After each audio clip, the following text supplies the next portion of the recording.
kumakain siya ng karne. Di ba? No? Lahat ng agila, karne ang kinakain. Kung kaya't collectively, ang tawag sa kanila raptors. Okay? Now, raptors are birds who eat the meat of their prey. Although different type of raptor would go for different type of meat.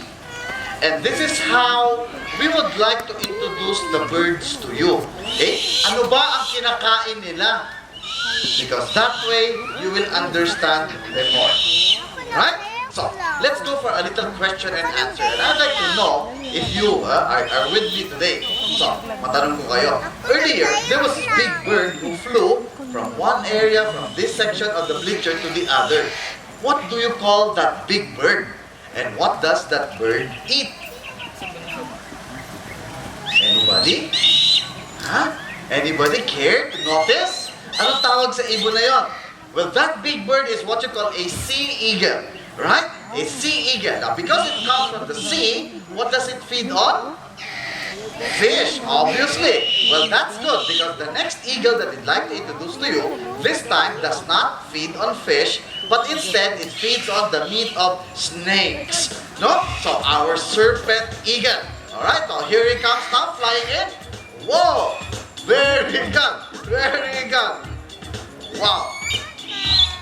Whoop! Very good. So there you have it, our serpent eagle, and gets grabbed onto a snake. Well, in this case, it's a rubber snake. It's not really a real snake, but we just want to illustrate. Kasi, alam nyo, itong mga eagles na ito, this is the primary prey item. Okay? And alam nyo, if ever you get a chance to go to the forest, alam nyo, yung una-unang agila na babati sa inyo ay ang mga serpent eagle. Alam nyo kung bakit? Kasi gusto nilang tumambay sa sanga, sa puno ng kahoy, sa tabi ng daan. Now, when their prey, which is in this case the snake, crosses the road, wala namang damo to protect it. That's why mabagal. Mabagal ang snake when it crosses the road.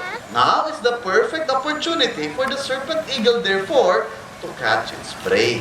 Okay? Now, unfortunately, however, because they are so vulnerable, nasa tabi sila ng daan, kitang-kita sila. Kitang-kita sila ng mga taong gustong saktan sila. Alam nyo, dito sa amin sa Malagos, of the many birds or eagles that have been brought to us for rehabilitation, ang mga serpent eagles are among the top 1 species of birds that are being brought to us. No? Kasi nga, kitang-kita sila, itong mga masasamang tao, sila din yung una-unang nasasaktan. Pero ang isang magandang matutunan natin dito sa itong serpent eagle na ito, yung kanilang mata. Alam nyo, they have very, very sharp eyesight that it's said that they can spot even a very tiny tree snake from kilometers away. And that's why indeed we say that our eagles are such very good hunters. Alright? Palakpakan po natin ang ating serpent eagle, ladies and gentlemen. Very good. Very good. Now, let's continue. Now, earlier on, I said, this activity we have is what you call an interactive activity. And that's why I'd like to know, how well do you know? How well do you know? So I'd like to ask you some questions, and I hope even the parents can answer, because the little ones might find these questions not too easy for them to answer. Alright? But anyways, my question is, what is the system of government that we have? Anong sistema ng gobyerno meron tayo sa Pilipinas? Ano?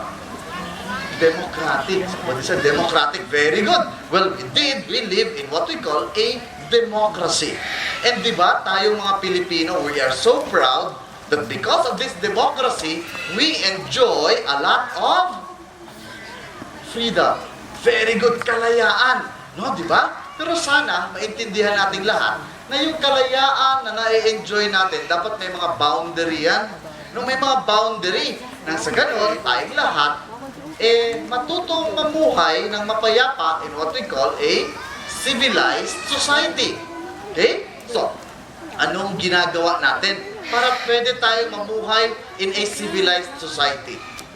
No, di ba? Periodically, meron tayong ginagawang exercise. Ang tawag natin election. No? We have elections where we elect people who make laws and people who implement the laws. And that's why today, it's very important for us to to discuss some of the important environmental laws that we have. Okay? Starting with Republic Act 9147 o the Wildlife Resources Conservation and Protection Act. Mga bata, alam nyo, itong batas na ito, nasubukan na ito sa isang taong bumaril, pumatay. Worse, kinain pa niya yung isang endangered species like a Philippine eagle. Matagal yung kaso, 5 taon.